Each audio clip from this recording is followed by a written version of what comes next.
Aujourd'hui, je vais te parler d'un nombre magique qui va vraiment t'aider dans tes designs sur Webflow et notamment tu vas voir comment on va l'appliquer à des typographies aujourd'hui.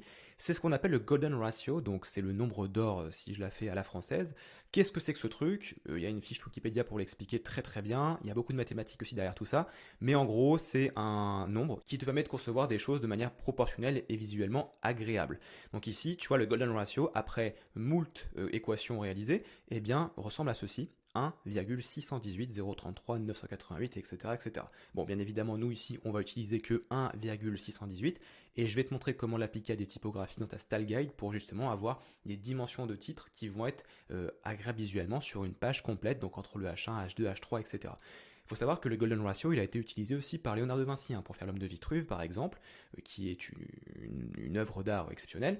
Eh bien, ça a été utilisé pour le réaliser également. Donc du coup ici, on va s'attaquer à ce Golden Ratio. Comment ça se passe? En gros ici, tu vas simplement aller sur une style guide.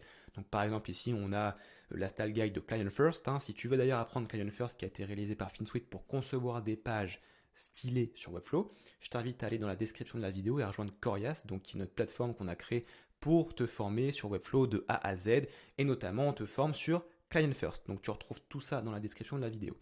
Alors, comment est-ce qu'on applique le Golden Ratio sur des typographies? Donc déjà, premièrement, il va falloir soit partir de la taille de typo la plus haute, soit de la taille de la typo la plus basse. Donc soit le H6, soit le H1. Ici, en l'occurrence, on va prendre le H1 et comme tu peux le constater, entre le H1 et le H2, il y a un gap assez important, surtout que là, je suis en rem, là, je suis en pixel, bref. L'idée ici, c'est d'harmoniser tout ça. Alors, comment ça se passe? Admettons qu'ici, après avoir choisi notre typo, donc là, je suis en inter, et après avoir défini ici une dimension sur le H1, donc là, on va prendre la valise HTML H1, juste ici, eh bien, je décide que voilà, 4 rem, ce soit mon titre H1, et ça restera comme ça.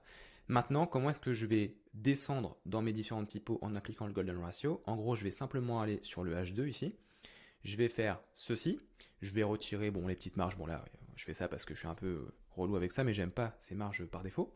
Maintenant je vais appliquer bien évidemment la typo qui m'intéresse donc qui est inter que je ne trouve absolument plus.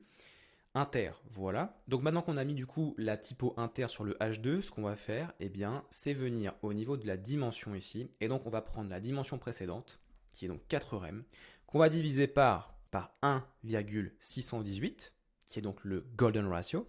Et bien sûr, n'oublie pas, parce que là on est en pixels, on va mettre rem derrière. On clique, et là on va avoir donc le chiffre exceptionnel de 2,47, etc., etc. Bon, il y a un gros chiffre. Ici, on va arrondir parce qu'on ne va pas non plus laisser un chiffre à rallonge comme ça. On va mettre que 2 décimales derrière la virgule. Hop, 2,47 rem du coup, ce qui est donc la taille de typo la plus proportionnelle par rapport au H1.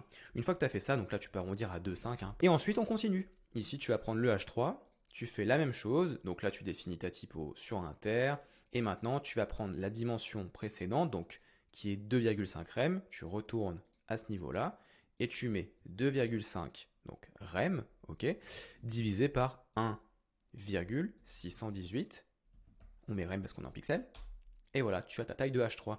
Et ça, c'est censé te donner une dimension proportionnelle et visuellement agréable sur tes pages. Bref, tu sais maintenant comment utiliser le Golden Ratio sur tes typos. Je te laisse donc faire ça sur tes différentes style guides. Et moi, je te dis donc à très bientôt dans une prochaine vidéo. Ciao!